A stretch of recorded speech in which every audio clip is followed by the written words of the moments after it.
بچه حالتون چطوره؟ آیا شما هم دوست دارین فقط هید بزنید؟ فقط توری فقط هید بزنید؟ ایمتون فقط هید بزنید دیگه. بس تا آخر ویدیو همراه من باشید. فقط کافیه به یه برنامه نیاز دارید که این برنامه رو الان بهتون نشون میدم روی صفحه که ما وارد برنامه میشیم. برنامه است و بچه هم با شما فدرش بهتون نشون بدم کجا رو بزنید. اینو فقط کافیه بزنید که وقتی زدین براتون ببینید که روشن که کردیم یه دونه قفل براتون میاد با یه دونه دایره که شما فقط کافیه وارد بازی بشین. که وارد بازی شدین منتظر بمونید که حالا ما بازی با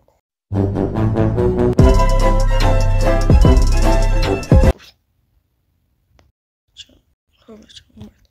حالا نگاه کنید این دایره با این دکمه تیر من خیلی بزرگتره، پس باید وارد برنامه بشین و اینو از نگاه کنید بچه که میکشین پایین از این یکم باید کوچیکش کنید که حالا فکر کنم 40 خورده اندازه دکمه تیر من. نگاه کنید اینو میذارید اینجا. بعدش که دقیقا نهادین روی دکمه تیرتون کافیه قفلو بزنید که زدین قفل میشه و دیگه تکون نگاه کن بهش کمکی هیده و بذاره که بزنید. حالا من با کانال دیارتون تست کنم. خیلی هیدش خوبه، فقط هید میخوام با گندش که مثلا زمانی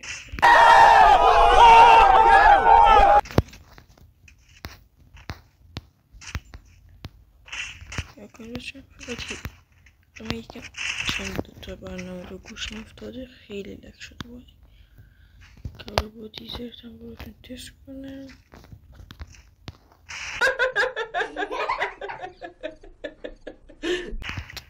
لگه بچه